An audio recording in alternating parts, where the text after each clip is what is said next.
আর খাবি বাস নাই বাদাম নাই খাবি আর দে আঙ্গুল দে আস্তে good very good talk this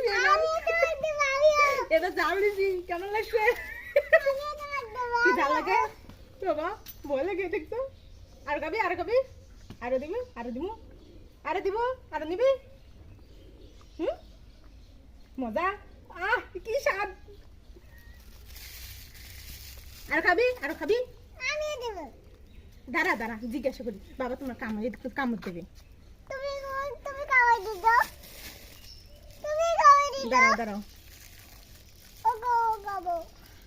দাঁড়াও আরে না আস্তে করে আঙ্গুল দে কইছি না হাত দিস না দেখছো কামড়ে দিচ্ছে খামচি লাগছে